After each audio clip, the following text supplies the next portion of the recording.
ആരോഗ്യവും നല്ല ശുശ്രൂഷകളും ചെയ്യാണ്. ഒപ്പം മാട്ടൂർ ബ്ലോക്ക് ആരോഗ്യ വകുപ്പ് മന്ത്രി ശ്രീമതി വി മുഖ്യ അതിഥിയായി പങ്കെടുക്കുന്ന ജില്ലാ പഞ്ചായത്ത് ഉദ്യോഗസ്ഥർ അങ്ങനെയുള്ള നിരവധി പേരുണ്ട്. പ്രവർത്തകരെയും എല്ലാവരെയും ഒരിക്കൽ കൂടി സ്നേഹം നിറഞ്ഞ നാട്ടുകാർ മുന്നോട്ട് കൊണ്ടുപോകുന്ന അതോടൊപ്പം തന്നെ DMO, DPM പ്രവർത്തകർ, ജനകീയ പ്രസ്ഥാനങ്ങളുടെ പഴയങ്ങാടി താലൂക്ക് ആശുപത്രിയെ സംബന്ധിച്ചിടത്തോളം ആർദ്രത്തിലൂടെ നമ്മൾ വിഭാവനം ചെയ്യുന്നത് സ്പെഷ്യാലിറ്റി സേവനങ്ങൾ താലൂക്ക് ആശുപത്രി തലം മുതൽ എന്നുള്ളതാണ്. നമ്മുടെ പഞ്ചായത്തിലുള്ള കുടുംബാരോഗ്യ കേന്ദ്രത്തിൽ പോകുമ്പോൾ അവിടെ നമുക്ക് ഡോക്ടറെ നേരിട്ട് അറിയാം, ഡോക്ടർക്ക് നമ്മളെ അറിയാം. നമ്മുടെ ഇ ഹെൽത്ത് എല്ലാ ആശുപത്രിയിലും ഉണ്ടാകണം എന്നാണ് അവിടെ നോക്കിയാൽ കാണാൻ കഴിയും. നേരത്തെ ചെയ്ത ടെസ്റ്റ് എന്താണ്, റിസൾട്ട് എന്താണ്, ഇതെല്ലാം. അപ്പോൾ വ്യക്തിയും ഡോക്ടറുമായിട്ടുള്ള നല്ലൊരു ബന്ധം, ആരോഗ്യ പ്രവർത്തകരുമായി നല്ല ബന്ധം. അവിടെ ചികിത്സിക്കാൻ കഴിയാത്ത വിഷയങ്ങളാണെങ്കിൽ, സൂപ്പർ സ്പെഷ്യാലിറ്റി ആവശ്യമുണ്ടെങ്കിൽ അവിടെ നിന്ന് മറ്റ് ഹയർ ഹോസ്പിറ്റലിലേക്ക് പോകുക.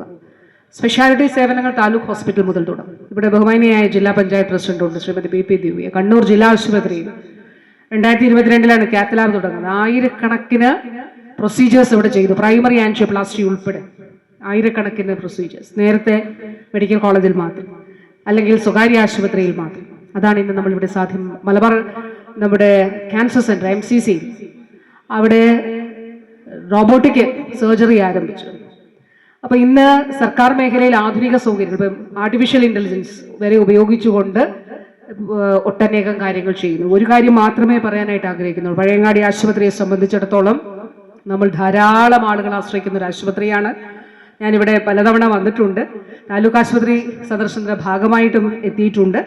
തീർച്ചയായിട്ടും ഇവിടെ എത്തുന്നവർക്ക് ആശ്വാസത്തിന്റെ ഇടമായിട്ട് മറ്റ് ആശുപത്രികൾ എന്നതുപോലെ പഴയങ്ങാടി താലൂക്ക് ആശുപത്രി ആ നിലയിൽ തന്നെ മുന്നോട്ട് പോകണം. കേരളത്തിന്റെ പൊതുജനാരോഗ്യ രംഗത്തിന്റെ മികവ് ആരോഗ്യ പ്രവർത്തകരുടെ പ്രവർത്തനത്തിന്റെ മികവാണ്. തീർച്ചയായിട്ടും അങ്ങനെ തന്നെയാണ്, ഞാൻ എല്ലായിടത്തും പറയുന്ന കാര്യമാണ്. അപ്പൊ അതില് ഇവിടെ നമ്മൾ ഇന്ന് സ്റ്റാഫ് ക്വാർട്ടേഴ്സ് ആണ് നിർമ്മാണം പൂർത്തീകരിച്ചിരിക്കുന്നത്. അതോടൊപ്പം തന്നെ 1,22,00,000 രൂപ ചെലവഴിച്ചാണ് സ്റ്റാഫ് ക്വാർട്ടേഴ്സ് നിർമ്മാണം പൂർത്തിയായത്. ഉദ്ഘാടന സജ്ജമായി. പലയിടത്തും ചെല്ലുമ്പോൾ പറഞ്ഞ് ഞങ്ങൾക്ക് താമസിക്കാൻ സൗകര്യം. ഇവിടെ ഇനിയും അങ്ങനെയൊരു പ്രശ്നം കുറച്ചെങ്കിലും പരിഹരിക്കപ്പെട്ടു. അതോടൊപ്പം നമ്മളിവിടെ കാണണം, നബാർഡ് മുഖേന 9 കോടി രൂപ ചെലവഴിച്ചാണ് വളരെ മനോഹരമായി അത് പൂർത്തീകരിക്കുന്നത്.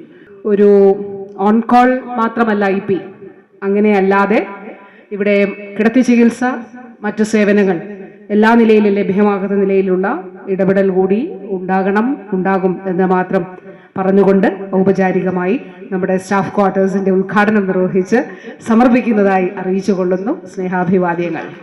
മാട്ടൂര് CHC അത് ബ്ലോക്ക് തലത്തിലുള്ള FHC ആയിട്ട് ഉയർത്തുകയാണ്.